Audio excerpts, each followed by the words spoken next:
Is it a trip too late and too insignificant? Or rather, is it a trip that is really substantial when you look at the future?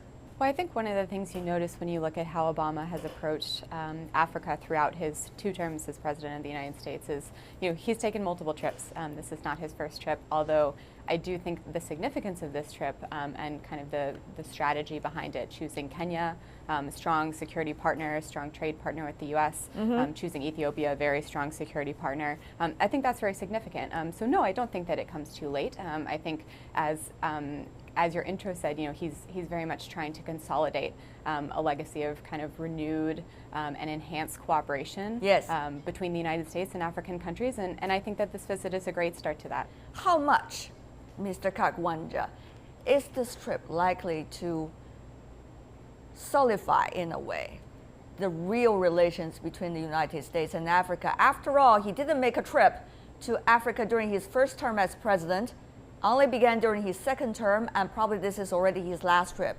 also the second trip to Africa as president.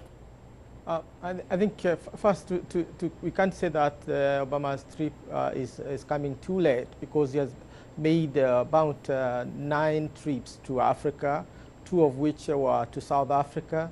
I think where we would say his rate is his home country, but he explained himself saying that he would not have wanted to be seen to be just too localized, just going to his fatherlands first. But in terms of the significance of the trip, I think it's major. He has covered a wide range of issues that are of African importance, but I guess the challenge will be implementing all the agenda that he has brought to Africa. What kind of challenges you are specifically talking about when it comes to implementation? We have seen Mr. Obama, as President of the United States, laid out several kinds of projects. First of all, something called Power Africa is talking about the electricity in Africa, and also Feed the Future, mainly about green revolution, talking about the future generations of Africans. Mr. Kakwanja, how much do you think these efforts actually have been implemented, or are we talking about still an agenda waiting to be instilled? I think so. I mean, America is coming in to weigh in on a number of initiatives that have been made by the African governments. In regard to his intervention, specifically in his fatherland of Kenya, we noticed that energy is a primary priority of the government of President Uhuru Kenyatta. Infrastructure is, and we have already seen China in the infrastructure. We have seen other countries weighing in on energy. So I think what America is trying to do is to be part and parcel of that process. And of course, as a superpower, it will come in a very towering manner. We hope that in those priorities that Africa had already set for itself, America is going to bring in substantial resources, and also give space to other players also to play their role, because they have already been playing their role in Africa. Ms. Lily, in a towering manner, that's the phrases used by Mr. Kakwanja. But how towering will that be? It has a lot to do with the political atmosphere inside Washington, whether these projects raised by President Obama can be implemented or not, can be also supported by money and also personnel or not. Sure, that's absolutely true, and as your viewers may know, it's been kind of a divisive year in American politics. One thing I would point to as a success of kind of Obama's legacy and moving forward in his relationship with the continent is AGOA, the African Growth and Opportunity Act, was just renewed by a very divided U.S. Congress. It offers preferential trade to certain African countries. So that's a good example of something that will be lasting. It's lasting for the next 10 years, and that's wonderful. There are other questions. What will Power Africa look like when the next president comes in? What will Feed the Future look like? What will our U.S. development agency priorities look like? That's absolutely true. That said, I think that he's certainly laid a groundwork and laid a partnership, which I think is very important. The U.S., as you're correct, is certainly a towering figure in some senses, but I think Obama has made it very clear that he truly wants to be a partner to willing African nations, and that means working together and dialoguing. And so that is a sentiment that I certainly hope is continuing. Ms. He, here in Beijing, there seems to be some kinds of approach changes, just as being illustrated by Ms. Lily inside Washington, in terms of how the U.S. is approaching Africa now. During this trip, as you may have noticed very well, President Obama also talking about, let's break the stereotypes of people looking at Africa from outside. And Africa is not going to be just about poverty and also war and crisis anymore. But this is something that the emerging economies have long noticed.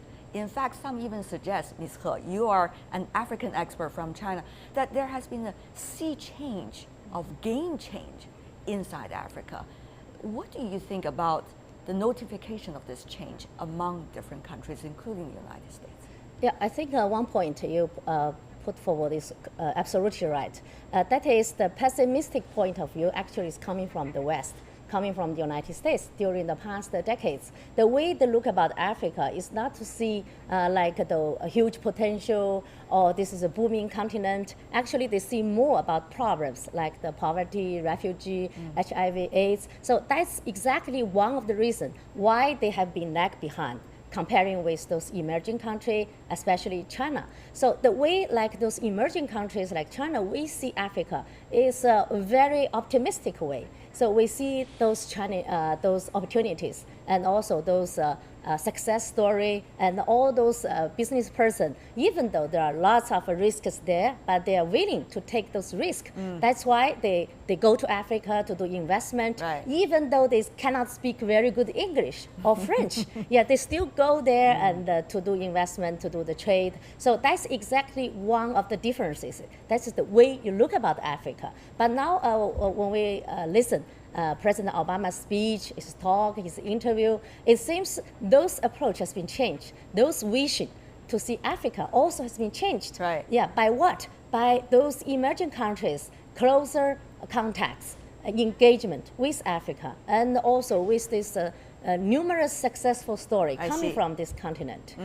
We have noticed, Ms. Lily, for example, when it comes to trade, China's trade with Africa for the year 2014, last year, for example, is almost 4 times higher than that of the United States with Africa, which U.S. has been a traditional trade partner with African countries anyway.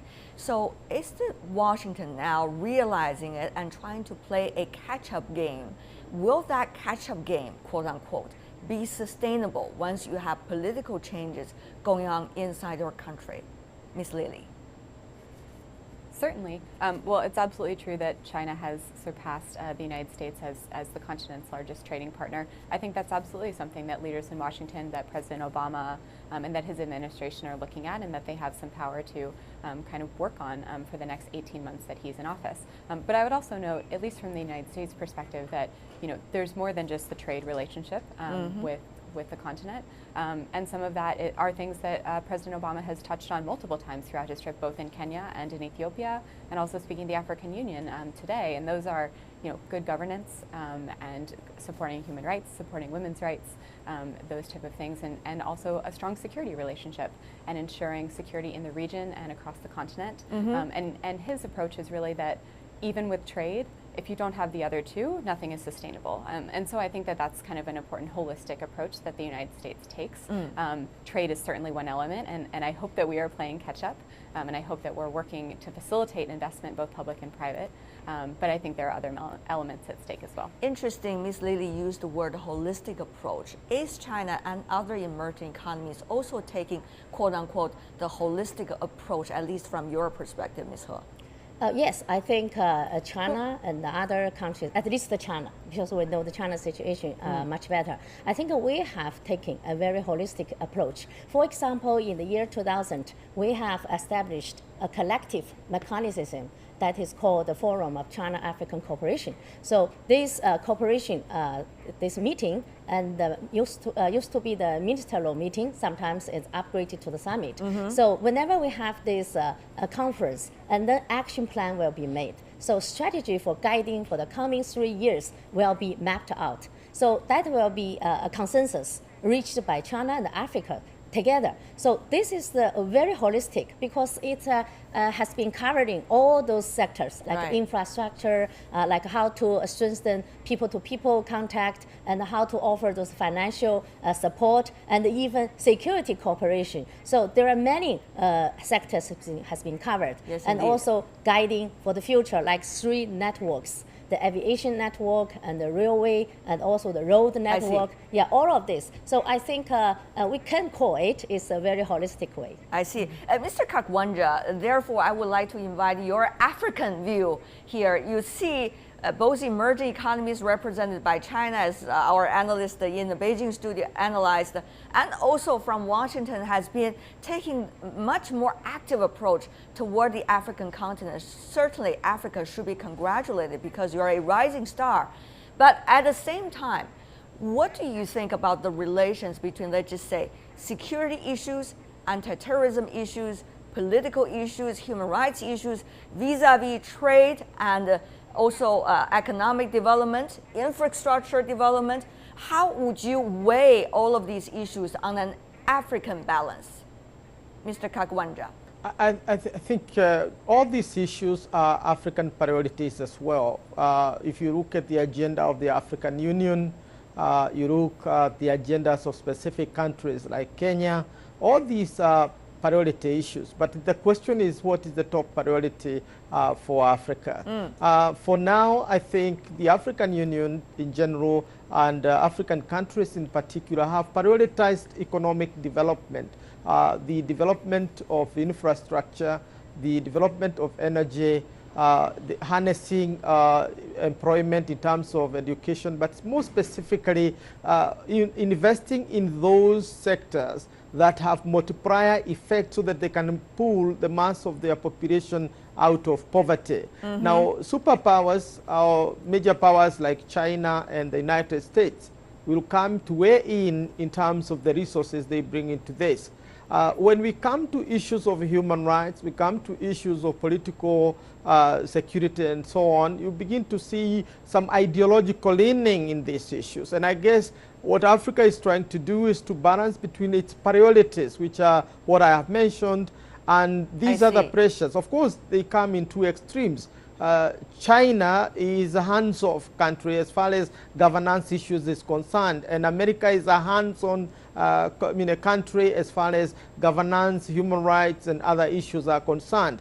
I guess Africa is weighing its balance as well because we need democracy moving into the future, but at the same time we need development.